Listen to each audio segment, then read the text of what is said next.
Hi welcome to Shishiram vlogs. Hi అండి, ఎలా ఉన్నారు అందరూ? ఈరోజు మనం క్యాప్సికంతో పచ్చడి చేద్దామండి. ఎప్పుడు కూరలే కాకుండా ఈసారి కొత్తగా పచ్చడి ట్రై చేద్దాం. చాలా బాగుంటుందండి. వేడివేడి అన్నంలో ఒక నెయ్యి వేసుకొని తింటే సూపర్ కాంబినేషన్. అన్నం, చపాతీ, రోటీ అన్నింట్లో చాలా బాగుంటుంది. ఇందుకోసం కావాల్సిన ఇంగ్రీడియంట్స్ చూద్దాము. 2 పెద్ద క్యాప్సికమ్ తీసుకున్నానండి. నీట్గా ఉన్నాయి కదా, పచ్చగా ఉన్నవి 2 తీసుకున్నాను.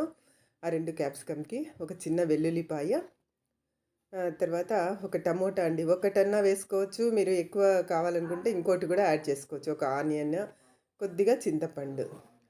చింతపండు పుల్లగా కొద్దిగా వేసుకుంటేనే బాగుంటుందండి. తర్వాత నేను కొబ్బరి ఒక గిన్నె పెట్టాను, కానీ అంత వేయలేదండి, హాఫ్ వేస్తాను. పచ్చిమిర్చి బదులు ఎండుమిర్చి బాగుంటుంది. ఎండుమిర్చి అయితే ఒక 6 తీసుకోవచ్చు. మేము కొద్దిగా కారం తింటాం, 8 వేసుకున్నానండి. అలాగే కొంచెం పచ్చ శనగపప్పు, కొంచెం జీలకర్ర 1 స్పూన్ వేసుకున్నాను. అవన్నీ కూడా రెడీగా పెట్టుకోవాలి. రెడీ పెట్టుకున్న తర్వాత మొదటగా మనం వీటిని శుభ్రంగా కడిగేసుకోవాలండి. క్యాప్సికమ్ శుభ్రంగా కడిగి తుడిచేసుకోవాలి. పచ్చడి ఇది 2 డేస్ కానీ బాగుంటుందండి, వాటర్ వేయకపోతే. పాన్ పెట్టుకోవాలి. పాన్ వేడెక్కాక ముందుగా మనం ఇవి జీలకర్రను పచ్చశనగపప్పు వేసేసి వేయించుకోవాలండి. కొంచెం ఆయిల్ వేయాలి, వేయించుకోవాలి. అవి వేయించుకొని కొబ్బరి కూడా కట్ చేశాను చూడండి, హాఫ్ వేసానండి. అందులో మీకు చూపించిన క్వాంటిటీలో హాఫ్ వేసాను. హాఫ్ కొబ్బరి అంతా కొద్దిగా ఆయిల్ వేసేసి బాగా ఫ్రై చేసుకోవాలండి. క్యాప్సికమ్ తినని వాళ్ళు కూడా ఈ పచ్చడి చేసుకుంటే చాలా బాగా తింటారండి. నేను కూడా తినని వాళ్ళకి చాలామందికి పెట్టాను, తిన్నారు, బాగుందని చెప్పారు. నేను మీకోసమని చేస్తున్నాను. బాగుంటే ప్లీజ్ లైక్ చేయండి, షేర్ చేయండి, కామెంట్ చేయండి ఫ్రెండ్స్. తర్వాత అది తీసేసి ఎండుమిర్చి వేసేస్తున్నాను. ఎండుమిర్చి కూడా బాగా వేయించుకోవాలి. దేనికి కూడా ఆయిల్ అదే సరిపోతుంది. నేను ఘాటు వస్తుందేమని చెప్పి కొద్దిగా వేసానండి. ఆ తర్వాత క్యాప్సికము, ఆనియన్, టమోటా అన్నీ ముక్కలుగా కట్ చేసి పెట్టుకున్నాను. కొద్దిగా చింతపండు కూడా పక్కన పెట్టుకున్నాను రెడీగా. ఇవి వేయించుకొని ఎండుమిర్చి కూడా మనం ఎర్రగా వేయించుకోవాలి కొద్దిగా. మరీ మాడిపోకూడదండి, మాడితే ఏదైనా సరే చేదొస్తుంది. తీసేస్తున్నాను చూడండి. అవి తీసేసిన తర్వాత అదే ప్యాన్లోనే ఇంకొద్దిగా ఆయిల్ వేసేసి క్యాప్సికమ్ ముక్కలు, ఆనియన్ మాత్రమే వేసేసి వేయించుకోవాలండి. క్యాప్సికమ్ పచ్చివాసన ఉంటుంది కదా, అది పోయే వరకు కొద్దిగా బాగా వేయించాలండి. క్యాప్సికమ్ వేయిస్తే బాగుంటుంది. అలా వేయిస్తూ ఉండాలి. తర్వాత ఆనియన్ కూడా దాని మీద వేసేసుకోవచ్చు. ఆనియన్ ఎందుకంటే టమోటా వేస్తే ఎక్కువ నీళ్ళు అవుతుంది కదండి, అందుకని ఈ 2 కూడా ఆనియన్ కానీ క్యాప్సికమ్ కానీ తొందరగా ఫ్రై అయిపోతాయి, మెత్తగా అయిపోతాయి. అందుకని ఈ 2 సపరేట్గా వేయిస్తున్నానండి. కొంతమంది అన్నీ కలిపి వేయిస్తారండి, అలా కూడా వేసుకోవచ్చు. ఏమంటే క్యాప్సికమ్ వాసన రాకోకుండా బాగా ఉండాలి, టేస్టీగా అంటే మాత్రం సపరేట్గా కొద్దిగా ఓపిక ఉండాలి కదండి మనకి చేసుకునేటప్పుడు. అలా కొంచెం ఓపికతో చేసుకోండి, చాలా బాగుంటుంది. ఇదంతా వేగిన తర్వాత కొద్దిసేపు మూత పెట్టేస్తే బాగా మగ్గిపోతుందండి. కొద్దిగా ఉప్పు వేయాలి. ఉప్పు టేస్ట్కి తగినంత ఉప్పు కావాలండి.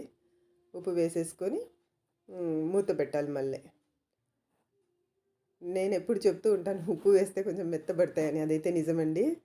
ఉప్పు వేస్తేనే ఏ కూరగాయ అయినా సరే తొందరగా మెత్తబడిపోతుంది. అలా ఇష్టం ఉంటే పసుపు వేసుకోవచ్చండి ఇందులో. నేనైతే పసుపు వేయనండి ఈ పచ్చడికి, ఓన్లీ ఎండుమిర్చి కారం మాత్రమే. తర్వాత టమోటాలు, చింతపండు ఉంది కదా, చింతపండు, వెల్లుల్లిపాయ ఇందులో వేసేసి వేయించుకుంటామండి. పచ్చడి మాత్రం సూపర్ ఉంటుందండి, బాగా ట్రై చేయండి. చూసి ఊరికే వదిలేయద్దు, పూర్తిగా చూస్తే అర్థమవుతుందండి. కామెంట్ పెడితే నేను చేసే మిస్టేక్స్ కూడా నాకు తెలుస్తాయండి. ప్లీజ్ కామెంట్ పెట్టండి. అలాగే అదంతా మెత్తబడిపోయిన తర్వాత దాన్ని కూడా తీసేసుకొని మనం మిక్సీ చేసుకోవడమేనండి అన్నీ. ఫస్ట్ ఏమో మనం దినుసులు వేసుకున్నాం కదా, కొబ్బరను, పచ్చశనగపప్పు, జీలకర్ర, ఇవి మిక్సీ పట్టుకోవాలి. తర్వాత ఎండుమిర్చి కూడా అందులోకి వేసేసేయాలి. కొద్దిగా కొత్తిమీర వేస్తున్నానండి. కొత్తిమీర బదులు ధనియాలు కూడా వేసుకోవచ్చండి. నేనైతే ధనియాలు వేయట్లేదు, కొత్తిమీర వేస్తున్నా. ధనియాలు అయితే పప్పు, జీలకర్ర వేయించేటప్పుడే వేసుకోవచ్చు, 1 స్పూన్ అట్లా. నేనైతే అలా అండి మిక్సీ పెట్టిన తర్వాత ఇలా తయారైపోతుందండి పచ్చడి. ఒక్క చుక్క కూడా వాటర్ వేయకోకుండా చేశాను. ఇలా చేస్తే 2 రోజులైనా ఉంటుందండి పచ్చడి. తర్వాత దీనికి మనకు అవసరం అనుకుంటే తాలింపు పెట్టొచ్చు. కొంతమంది ఆయిల్ అబ్బా అనుకుంటారు కదా!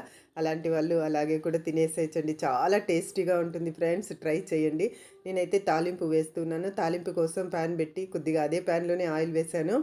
జీలకర్ర, ఆవాలు, పచ్చిశనగపప్పు ఇవన్నీ మిక్స్‌డ్ ఉంటాయండి నా దగ్గర. కొద్దిగా కరివేపాకు వేశాను. అది చిటపటలాడిన తర్వాత ఎండుమిర్చి వేశాను. ఒక వెల్లుల్లిపాయ అలా నలిపేసి వేస్తున్నానండి. అంతే. వేడిగా అన్నంలో వేసుకొని తింటే సూపర్ టేస్టీ క్యాప్సికమ్ పచ్చడి రెడీ అయిపోతుందండి. చాలా బాగుంటుంది ఫ్రెండ్స్. అందరూ ట్రై చేయండి. అందరూ కూడా నా ఛానల్ సబ్స్క్రైబ్ చేయండి ఫ్రెండ్స్. లైక్ చేయండి, షేర్ చేయండి, కామెంట్ చేయండి. నేను చేసే మిస్టేక్స్ నేను తెలుసుకుంటాను ఫ్రెండ్స్. బాయ్. Bye friends. అందరు కూడా ట్రై చేస్తారని ఆశిస్తూ ఉన్నానండి. ఎలా ఉందో మీరు తిని చెప్పాలండి చేసుకొని.